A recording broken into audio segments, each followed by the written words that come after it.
दोस्तों, gas cylinder के दाम बढ़ गए हैं, मोदी जी को धन्यवाद दीजिए। पेट्रोल डीजल के दाम बढ़ गए हैं, उसके लिए साक्षात दंडवत करके मोदी जी को धन्यवाद दीजिए। अब संसद में जब मॉनसून का सत्र चल रहा है और वहां पर महंगाई की चर्चा हो रही है, तो ऐसे वीडियोस निकल कर सामने आ रहे हैं जिसमें जनता को भिखारी बताया जा रहा है। जी हाँ, जनता ना होकर के जो जनता सरकार बनाती है, जिसकी वजह से आज केंद्र में मोदी जी बैठे हुए हैं, उसी जनता को आज उनके ही मंत्री जो सांसद हैं वो भिखारी बता रहे हैं और कह रहे हैं कि मोदी जी इतना बड़ा एहसान कर रहे हैं, इतने लोगों को, गरीबों को खाना खिला रहे हैं फ्री फंड में।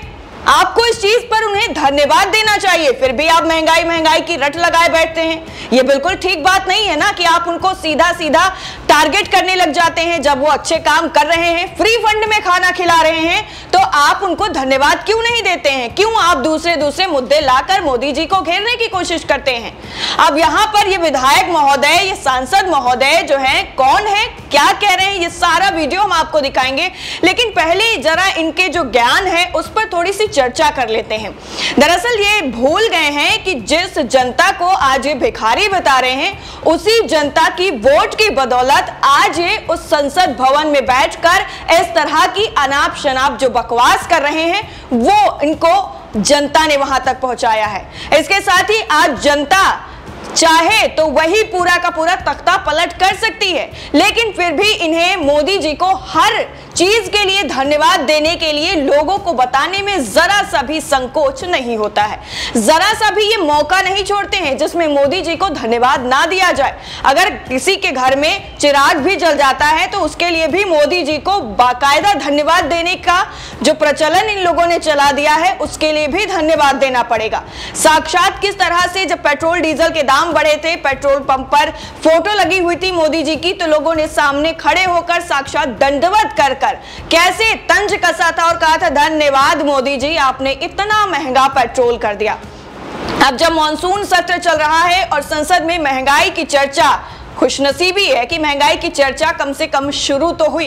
पहले ही इतना ज्यादा जो ड्रामा चल रहा था उसके बीच अब चर्चा जब शुरू हुई है तो इस तरह की तस्वीरें निकलकर सामने आ रही हैं जो सच में आपको हैरान कर देंगी। और जनता को भिखारी बना दिया गया है सीधा और उसी जनता के टैक्स से महाराज जी आज भी जो भी सहूलियतें मिल रही हैं, जितने भी नेताओं को, सब उसी जनता की बदौलत मिल रही हैं। लोकसभा में महंगाई पर चर्चा भी अब शुरू हो चुकी है। वहीं लोकसभा से जो चारों सांसद निलंबित किए गए थे, उनका निलंबन भी वापस ले लिया गया है। खैर, उन्हें तो हिदायत दे दी गई है कि आगे से वो सदन में प्ले कार्ड लेकर नहीं आएंगे, तभी उनको जो है, उनका जो निलंबन है वो रद्द किया जाएगा। उन्होंने शर्त मान ली और वापस सदन में आ गए, तब महंगाई की चर्चा शुरू हो गई। दरअसल लोकसभा से निलंबित हुए जो सांसद हैं, उनका निलंबन खत्म होने की ये जो शर्त थी वो पूरी हो चुकी है। इसी के साथ संसद में केंद्र और विपक्ष के बीच गतिरोध खत्म हो गया। दरअसल लोकसभा में विपक्ष के साथ सहमति के बाद सांसदों का सस्पेंशन खत्म करने के लिए प्रस्ताव लाया गया था। इसी के साथ लोकसभा से निलंबित सांसदों का सस्पेंशन खत्म हो गया। संसद में महंगाई पर चर्चा शुरू हो चुकी है। संसद के मॉनसून सत्र में महंगाई, जीएसटी जैसे मुद्दों को लेकर जमकर हंगामा भी हो रहा है। विपक्ष लगातार इन मुद्दों को लेकर विरोध प्रदर्शन कर रहा है। जुलाई के आखिरी में संसद में प्ले कार्ड दिखाने के चलते कांग्रेस के 4 सांसदों को लोकसभा से पूरे सत्र के लिए निलंबित कर दिया गया था। जिन 4 सांसदों को निलंबित किया गया था, उनमें से मणिकम टैगोर, टी.एन. प्रतापन, ज्योतिमणि और राम्या हरिदास शामिल हैं। सदन को चलाने के लिए लोकसभा अध्यक्ष ओम बिरला की पहल जो है वो रंग लाई है। ओम बिरला ने आज सभी दलों के नेताओं की बैठक बुलाई थी। स्पीकर बिरला के कहने के बाद सरकार लोकसभा में सांसदों के निलंबन को हटाने का प्रस्ताव लाई। स्पीकर ओम बिरला ने कहा कि सदन में हुई घटनाओं से सब आहत हैं, मैं भी आहत हुआ हूं, देश को भी पीड़ा पहुंची है।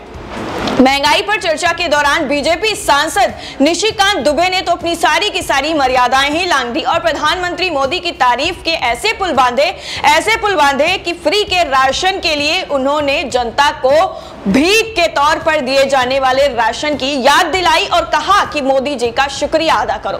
महंगाई पर चर्चा के दौरान बीजेपी सांसद निशिकांत दुबे ने कहा कि अगर हम श्रीलंका, बांग्लादेश, भूटान और सिंगापुर को देखें तो हर जगह महंगाई बढ़ रही है और नौकरियां जा रही हैं। ऐसे में अगर गरीबों को मुफ्त में 2 वक्त का खाना मिल रहा है तो क्या हमें पीएम का शुक्रिया अदा नहीं करना चाहिए? वहीं महंगाई पर चर्चा के दौरान कांग्रेस के वरिष्ठ नेता और सांसद मनीष तिवारी ने कहा कि महंगाई दहाई के अंक में पहुंच गई है और सरकार ने बच्चों को भी नहीं बख्शा है। मनीष तिवारी आगे कहते हैं कि देश में पिछले 14 महीने से महंगाई दहाई के अंक में पहुंच गई है। ये 30 साल में सबसे ज्यादा है। उपभोक्ता खाद्य मूल्य सूचकांक आसमान छू रहा है। दाल, दही, चावल, पनीर, पेंसिल और शार्पनर जैसी दैनिक उपयोग की जो चीजें हैं उन पर जीएसटी बढ़ा दी गई है। सरकार बच्चों को भी नहीं बख्श रही है, ये मनीष तिवारी की तरफ से कहा गया। वहीं जो निशिकांत दुबे हैं उन्होंने जो तर्क दिया है, पहले उसका आप ये वीडियो देखिए और सुनिए कि इसमें किस तरह से साक्षात दंडवत करने की बातें की जा रही हैं।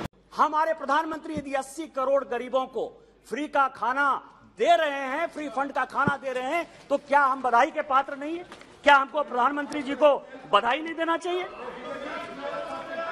दोस्तों इतना ही नहीं, इसके साथ ही एक और वीडियो भी है, वो भी सोशल मीडिया पर वायरल हो रहा है। वो वीडियो भी आपकी स्क्रीन पर है इस वक्त, आप स्क्रीन पर देखिए, फिर हम आपको ये वीडियो भी सुनाएंगे। दरअसल न्यूज़ 24 की तरफ से ये वीडियो शेयर किया गया है जिसमें कहा गया है कि आप किसी गरीब से पूछिए आज देश में महंगाई है कि नहीं। आज चावल मुफ्त मिल रहा है, दाल भी बहुत कम दाम पर मिल रही है। 8 साल पहले जो सब्जी 10 से 15 रुपए की मिलती थी, आज वो 15 से 20 रुपए की मिल रही है। कहां सब्जी का दाम बढ़ा है? जयंत सिन्हा बीजेपी के ये नेता हैं, इन्होंने कहा है कि कहां दाम बढ़े हैं, महंगाई कहां आई है। पता नहीं क्यों विपक्ष जो है फर्जी में पक्ष को घेरने के लिए महंगाई महंगाई महंगाई चिल्लाता रहता है। और ये जयंत सिन्हा है, हजारीबाग झारखंड से बीजेपी के सांसद हैं। इन्होंने कहा, अब इनका ये पूरा वीडियो सुनिए और देखिए कैसे कह रहे हैं कि महंगाई तो है ही नहीं, फर्जी में विपक्ष सिर्फ घेरने की कोशिश करता रहता है। आम लोगों के लिए पहले 10 से 15 की सब्जी मिलती थी और आज 15 से 20 की मिल रही है, बस इतना ही तो फर्क आया है, इसमें कोई बड़ी बात नहीं है। वीडियो सुनिए आप पहले। झारखंड एक गरीब एक राज्य है, तो आप किसी गरीब की थाली को देखिए और उससे पूछे कि आज चावल के लिए तुमको क्या भाव देना पड़ रहा है, तो आपको बताएगा कि चावल आज आपको मुफ्त मिल रहा है। दाल भी आपको बहुत कम दाम में मिल रही है, बहुत मुफ्त मिल रही है आपको। अगर आप देखें कि सब्जी जो पहले 10-15 रुपए की मिला करती थी, आप जाकर बाजार में हाट में लिया करते थे, आज भी वो सब्जी 8 साल के बाद आपको जो 10-15 रुपए की मिल रही थी, ज्यादा 15-20 रुपए की मिलती है सीजन में। कहां सब्जी का दाम बढ़ा है? आप अंडा का दाम देख ले, आप आटा का दाम देख ले, दूध का दाम देख ले, हर वस्तु पे जो कंट्रोल इस सरकार का रहा है वो अतुल्य रहा है और अकल्पनीय रहा है। आपके समय ये बिल्कुल नहीं हो पाया। तो आज गरीब की थाली आंकड़ों से नहीं साथियों, आंकड़ों से नहीं, आज वो गरीब की थाली जो है वो वस्तुओं से भरी है, उसका पेट उनसे ही भरा जा रहा है, वो हम लोग भर रहे हैं। ये वास्तविकता है। आपको पसंद नहीं आई, आप महंगाई ढूंढ रहे हैं, आपको महंगाई मिल ही नहीं रही है क्योंकि महंगाई है ही नहीं। तो आम जनता के नजरिए से देखें, आप आम जनता के नजरिए से देखें तो स्पष्ट आपको नजर आएगा कि उसकी थाली हम लोगों ने भर दिया है, और ना सिर्फ हमने उसके लिए थाली भर। इतना ही नहीं दोस्तों, संसद में हंगामे को लेकर केंद्रीय मंत्री और राज्यसभा में नेता सदन पीयूष गोयल ने कहा है कि मंगलवार दोपहर राज्यसभा में महंगाई पर चर्चा होगी, लेकिन इसके बाद भी विपक्ष एक मत पर नहीं आ रहा है। उन्होंने कहा कि सरकार पहले दिन से महंगाई पर चर्चा के लिए तैयार है। वित्त मंत्री को कोविड हुआ था और उनके स्वस्थ होने के बाद हम विपक्ष से चर्चा के लिए अपील कर रहे हैं। वहीं लोकसभा में 4 सांसदों का निलंबन खत्म हो चुका है। सांसदों के निलंबन वापसी पर पीयूष गोयल ने कहा कि प्ले कार्ड लाना सदन के नियमों के खिलाफ है। निलंबित सांसद खेद व्यक्त करें या उनके नेता उनकी ओर से खेद व्यक्त करें। उन्होंने कहा कि निलंबित नेता आश्वासन दे कि ऐसा फिर नहीं होगा। फिर सरकार सांसदों के निलंबन को रद्द करने का प्रस्ताव लाने के लिए तैयार है। इस तरह से संसद की जो गहमागहमी थी वो आज देखने को मिली, और जो ये ज्ञान दिया गया है कि नहीं महंगाई बिल्कुल भी नहीं है, इस पर निशिकांत दुबे हैं, उनके वीडियो पर और उनके इस बयान पर आपकी राय क्या है कमेंट सेक्शन में जरूर दीजिएगा। जय हिंद।